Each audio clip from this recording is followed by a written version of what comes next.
Madame, Monsieur, bonjour, bienvenue à cette nouvelle session d'information sur Bénin Business 24. Le réchauffement climatique est une menace bien réelle. La température de la planète augmente sans cesse. Les conséquences pour l'humanité sont dramatiques et de divers ordres. Ce 8 décembre est célébrée la Journée mondiale du climat. C'est une infection bactérienne de la peau et du tissu sous-cutané d'un doigt. Le panari est souvent très douloureux. Les causes et traitements du panari, on en parle dans cette édition. Et puis, la lutte contre le chômage passe par la formation professionnelle. Une formation qui offre des qualifications dans un domaine bien précis. Un spécialiste nous en dira un peu plus.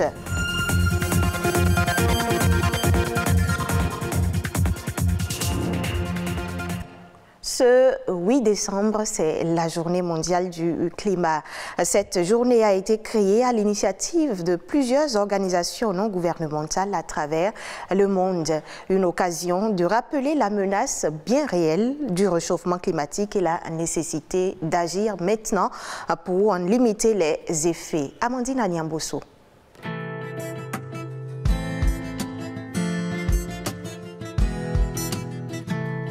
Depuis quelques années, on note une augmentation et même une intensification de phénomènes météorologiques extrêmes. Des incendies de forêt dus à une grande sécheresse et à l'inverse, des pluies diluviennes et la montée des eaux qui mettent en danger de nombreux habitants. Ces catastrophes sont à l'origine de famines et des migrations, de nombreux réfugiés climatiques qui sont obligés de quitter leur lieu de vie pour survivre. Dans la quasi-totalité des régions terrestres, les journées très chaudes et les vagues de chaleur se multiplient. L'année 2020 a été l'une des plus chaudes jamais enregistrées. Les régions tropicales sont les plus touchées par ce phénomène, mais celles tempérées ne sont pas non plus épargnées.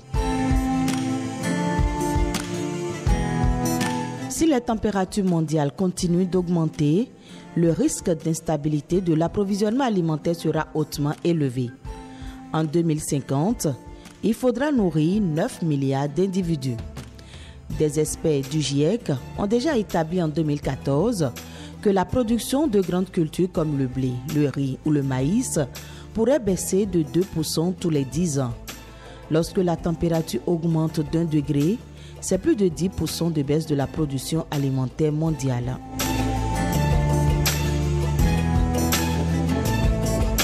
Le réchauffement climatique est une menace pour la planète. Ce phénomène a fait émerger une conscience globale et impose la mise en place d'une coordination internationale. Chaque citoyen peut agir à son niveau pour limiter ses propres émissions de gaz à effet de serre grâce à des gestes quotidiens pour l'environnement. Faites des courses en optant pour le zéro déchet avec le moins d'emballage possible. La coopération internationale par des traités et des accords engageants, la responsabilité des gouvernements doit aussi intervenir pour faire face à cette situation d'urgence. Comme le dit Fabrice Bonifay, président du Collège des directeurs du développement durable, pour stopper le réchauffement climatique, c'est comme un amour. Calmons-nous sur les déclarations et privilégions les preuves qui attestent de la diminution concrète des émissions.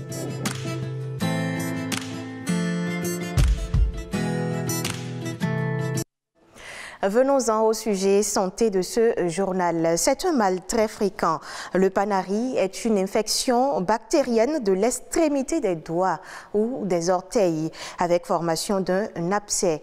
Et même s'il reste généralement bénin, le panari est souvent très douloureux. Quelles en sont les causes et comment se manifeste-t-il? Cynthia Wissou et Patrick Adiabodjou nous en parlent dans ce reportage. Encore appelé mal blanc, le panari est une infection bactérienne qui touche généralement le doigt de la main. Les causes les plus fréquentes sont multiples. Le panari, en fait, c'est une infection de la pulpe des doigts. Et il peut arriver également après le port d'un faux ongle, surtout si il y a une effraction, quelque chose qui pique ou bien quelque chose qui crée une effraction mécanique. Et la réalité du panari, c'est qu'il peut arriver à tout le monde. Si vous mangez et que vous faites piquer, si vous cognez le doigt, si vous allez vous faire poser des ongles, des faux ongles. La manicure avec des objets non stérilisés est aussi l'une des causes de panarie. Dame Rebecca en a souffert. Je voulais faire du manicure, donc j'ai fait l'erreur d'utiliser la lime d'une amie. Elle m'a aidé à limer mes ongles. Juste le lendemain, j'ai constaté que ça commençait à s'enfler. Je me suis dit certainement que c'est sa lime, il a des microbes dessus qui ont provoqué le panarie chez moi. Ça attaque le doigt, ça fait que le doigt s'enfle et ça fait depuis, et puis ça fait très très mal. Ce ne sont pas seulement les femmes qui en souffrent, les hommes aussi. Le doigt me grattait jusqu'au point où ça s'est enflé. Je n'arrivais plus à m'en servir pour manger. Certains m'ont proposé de mettre du vernis. J'ai tout essayé et au finish, j'ai dû faire l'opération chirurgicale. La partie infestée se gonfle, ça s'enfle et crée une plaie autour du doigt. Au doigt de la main ou à l'orteil, le panarie doit être vite traité pour éviter toute complication. Une opération chirurgicale peut être envisagée dans certains cas. S'il est très évolué, on est obligé de faire une incision chirurgicale, un drainage donc, du pus et de mettre la personne sous des antibiotiques. S'il n'est pas très évolué, un pansement alcoolisé, une antibiothérapie et en général on a des résultats très chouettes. Le plus important c'est d'éviter donc alors que ce panarie déborde.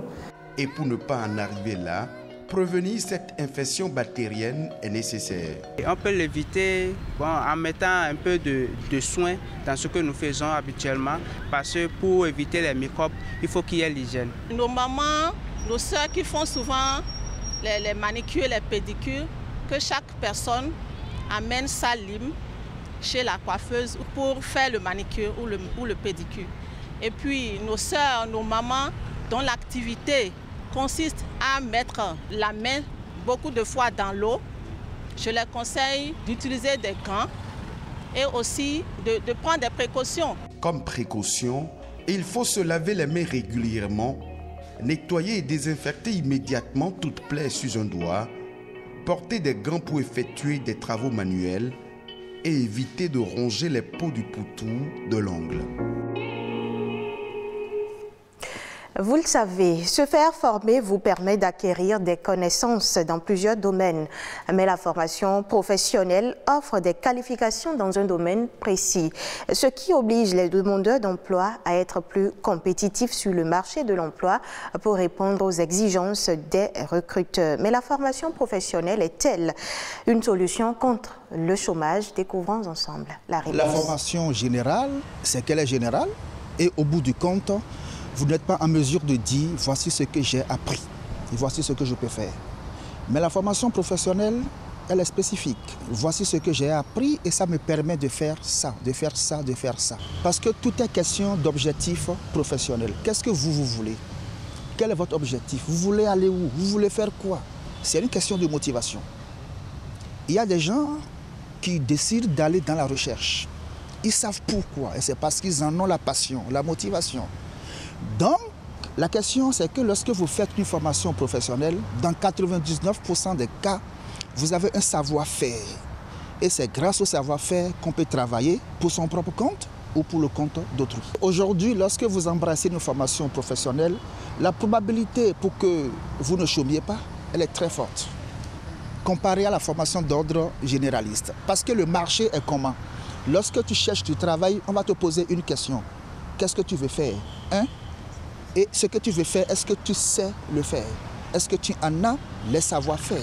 Toute la question est là. Aujourd'hui, ce que vous avez appris, il faut être en mesure de bien le faire. Parce que vous n'êtes pas le seul sur le marché. Bien le faire, soit pour ton propre compte, alors tu es dans l'auto-emploi, l'emploi indépendant, ou pour le compte d'autrui, et c'est parce que tu sais bien le faire qu'il va te payer un salaire. Hors du Bénin, Madame, Monsieur, le Cameroun a autorisé l'importation de près de 250 000 tonnes de poissons en 2021.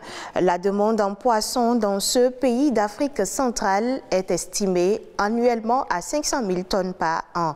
Des besoins que ne peut couvrir la production locale qui, au cours des 10 premiers mois de cette année 2021, s'est établie à 93 000 tonnes.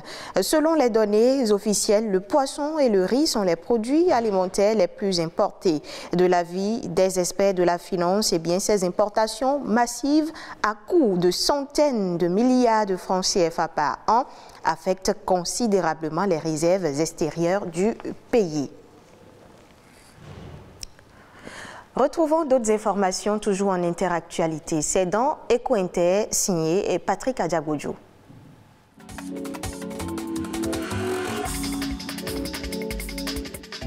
Qui n'aime pas le chocolat? Ceux d'entre nous qui ont du mal à lui résister contribuent à une consommation mondiale de plus de 7 millions de tonnes par an, ce qui permet à cette industrie de peser environ 82 milliards de francs CFA. Actuellement, 5 millions de tonnes de cacao sont produits chaque année, soit 10% proviennent de l'Afrique de l'Ouest, plus précisément de la Côte d'Ivoire et du Ghana. Le secteur du chocolat devrait poursuivre sa croissance pour atteindre une valeur estimée à 116 milliards de francs CFA en 2028. Mais le chocolat a beau être une denrée prisée par les consommateurs, les investisseurs montrent parfois un appétit plus prudent. Et ce, parce que les prix volatiles du cacao peuvent en faire un pari risqué.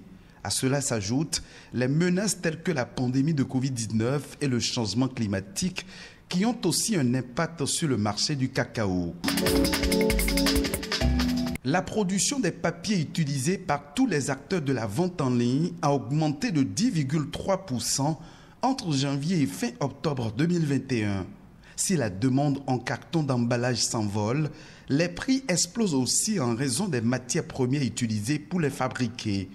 Ainsi, le prix du bois a plus que triplé en Europe entre avril 2020 et avril 2021. L'amidon a aussi connu des fortes hausses aux alentours de 50% depuis juin 2021 et le prix du papier recyclé connaît une augmentation substantielle. À l'approche des fêtes de fin d'année, les États-Unis renforcent le niveau d'alerte contre le Covid-19. Les autorités américaines ont prié lundi 6 décembre 2021 leurs ressortissants d'éviter de se rendre dans une dizaine de pays dont la France et le Portugal, pourtant parmi les mieux vaccinés d'Europe. La France, où le nombre de nouveaux cas quotidiens se compte désormais en dizaines de milliers, a annoncé de nouvelles restrictions.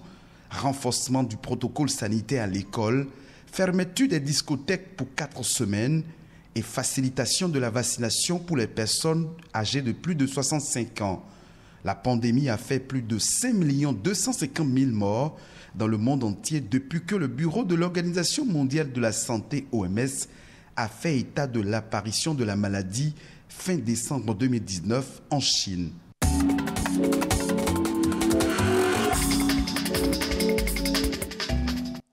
Ce sera tout, Madame, Monsieur. Retrouvez ce journal sur le site web de l'ORTB, www.ortb.bj. Bon après-midi à chacun et à tous.